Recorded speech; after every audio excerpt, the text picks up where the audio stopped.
Hi, welcome to Audiobook Academy. This is a self-paced audiobook. There's no need to keep an eye on things. Just pay attention. Thank you for taking the time to listen. This is a book summary of Flourish, A Visionary New Understanding of Happiness and Well-Being by Martin E. P. Seligman. This book is going to help you thrive, says the author.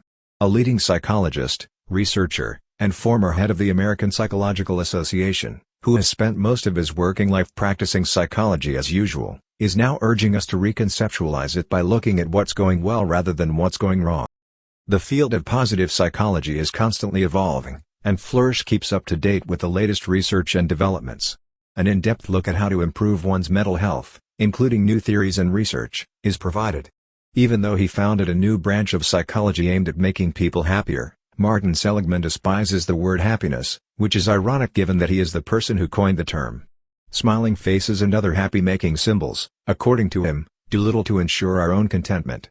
In addition, pursuing happiness incessantly is exhausting. According to the author, this is why he provides a comprehensive, practical understanding of the concept of well-being that is supported by scientific evidence. Using the mnemonic Perma, we'll dissect the components of well-being before examining the specific actions we can take to improve our own well-being. And it's not just about us flourishing, it's also about allowing the planet to thrive. This means that well-being should play a major role in determining public policy in countries across the world. As a general rule, when we think of happiness, we think of someone who is in a good mood and full of energy. Happyology, on the other hand, refers to the early days of positive psychology when the theory was based on the three pillars of positive emotion, engagement and meaning. This book explains how Seligman has come to believe that positive psychology is more than just a theory of joy and contentment. 5 pillars, each representing 5 distinct aspects of well-being, are the focus of this discussion. Achieving the 5 pillars is a measurable and worthwhile goal. It's critical to note that the 5 pillars are distinct from one another. For instance, you may choose to focus on achievement even if it doesn't make you happy all the time. Then, if you value your relationship with your child, you may attend their concert even if the thought of a school concert makes you nauseous. Positivity is denoted by the letter P. The broaden and build theory of positive emotion was developed by leading authority on positive emotion, Barbara Fredrickson. Positive emotions aren't just pleasant, they are also a sign of psychological growth, according to this theory. A corporate setting was also a place where Fredrickson used this theory. 60 businesses participated in a study in which every word said in meetings was recorded. Positive and negative statements were then analyzed. Companies were divided into 3 groups, 1/3 were doing well, 1/3 were doing okay, and 1/3 were struggling. They discovered that companies with a positive to negative statement ratio of more than 2.9 to 1 were thriving, while those with a negative to positive statement ratio of less than 2.9 to 1 were not. The low-SATA ratio was coined to describe this phenomenon. A company's effectiveness suffers if its positivity exceeds a 13 to 1 ratio. Ratios are important for individuals as well as businesses. Here's something to ponder: the 5 to 1 ratio is ideal for a healthy and loving relationship. Doing some self-analysis on your own relationships might be a good idea to see if you're doing well, or if you're not. Having a positive attitude is essential because it focuses attention on what is working well and what has the potential to work well in the future. Since this is the case, we need to cultivate a variety of positive emotions like gratitude and hope. The term flow state refers to this. The 3rd pillar is relationships, which are essential if we are to live meaningful lives. When we are fully engaged in a task, we have the sensation of time slowing down and our thoughts and feelings fading away. In order for us to thrive as human beings, we need to build relationships with others. In the West, there is a presumption that we are all unique individuals. However, when we're surrounded by love, intimacy, and positive interactions, we're at our happiest. If you're prone to feeling isolated, remember that there is safety in numbers, so it's important to seek out and strengthen kinship ties and bonds with others. Meaning is the 4th pillar. How important it is to have a sense of purpose to our happiness and fulfillment is laid out by Viktor Frankl in his highly acclaimed book, Man's Search for Meaning.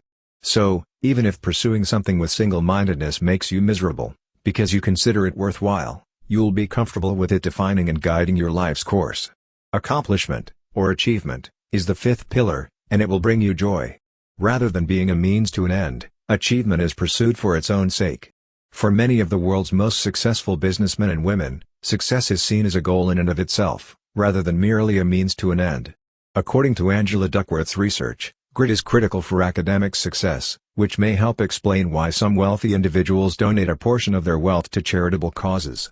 When it comes to success, character plays a major role. Self-discipline enables us to engage in deliberate practice. However, there's a fascinating new discovery. In terms of academic success, self-discipline is far more important than IQ. While self-discipline means sacrificing short-term pleasure for long-term gain, this requires a lot of grit and self-control.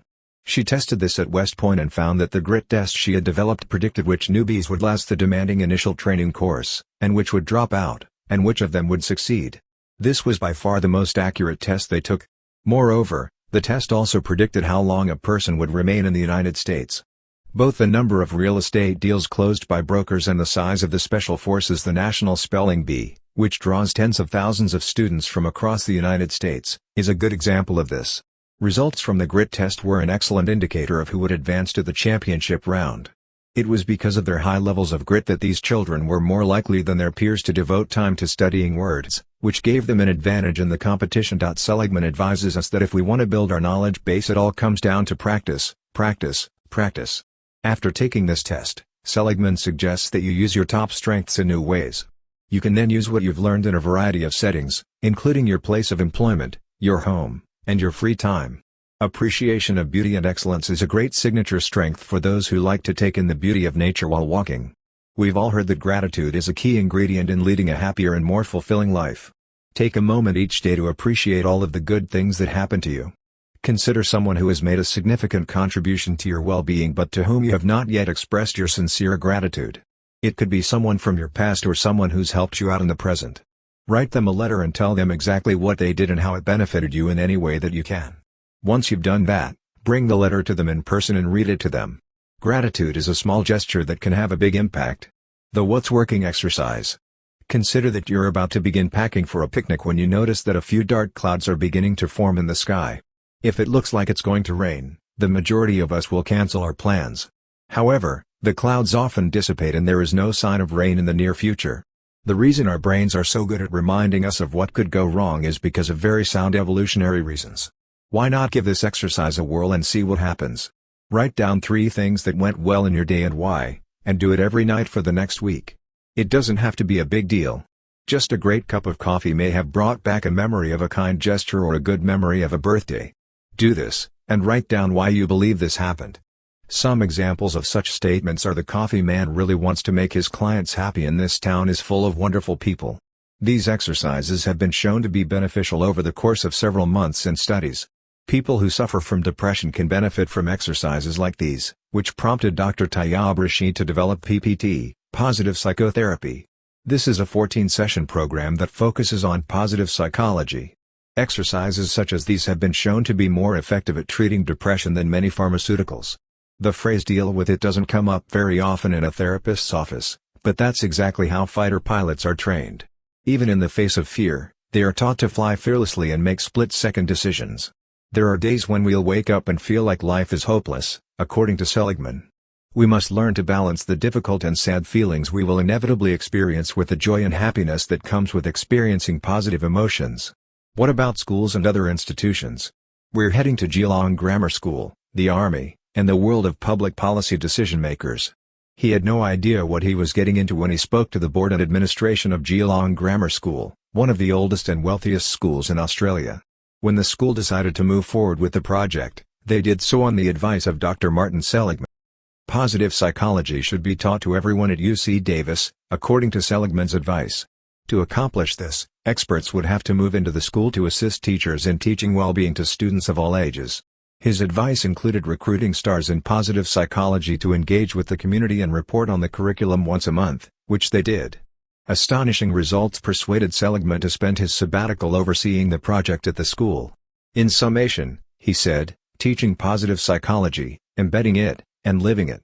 Additionally, the armed forces took part in a long-term project aimed at improving the mental health of soldiers.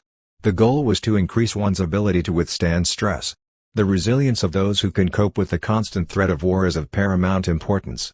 A program for improving soldiers' psychological fitness, as well as self-improvement classes and resilience training, was created, and it is called the Comprehensive Soldier Fitness Program. Specifically, it measures emotional, social, family, and spiritual fitness in 4 categories. After completing the GAT, Global Assessment Tool, which assesses a soldier's overall fitness in 4 key areas, they can be placed in training programs that best suit their individual needs and circumstances. In addition, research into post-traumatic growth was initiated. Soldiers know about PTSD, post-traumatic stress disorder, but they don't know how to cope and grow from it. Seligman refers to this as a self-fulfilling downward spiral because of this one-sided knowledge. The economics community is debating the best way to gauge one's level of well-being.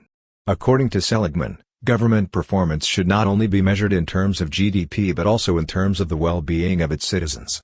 In the end, exactly what is the secret to a happy and contented life? How much of it has to do with bragging rights? Maybe it's a side effect of taking prescription drugs?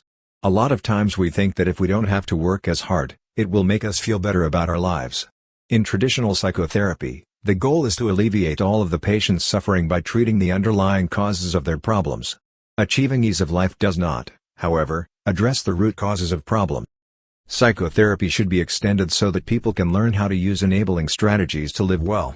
As argued in this book, thriving does not mean eradicating misery, but rather, reducing it and creating our Perma. Many different skills are required to deal with this, and Seligman offers numerous exercises, tips, and suggestions to assist us in redefining our concept of happiness in this new light. Finally, when it comes to therapy, there are 2 critical factors to keep in mind. We must learn to manage our symptoms while also learning how to continue treatment after therapy has ended. Because Perma skills are self-sustaining, treatment should also focus on developing our Perma skills.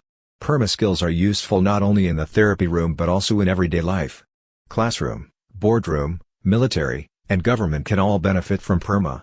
Maybe this is the beginning of a wonderful and permanent journey towards flourishing. Thank you for listening in Audiobook Academy.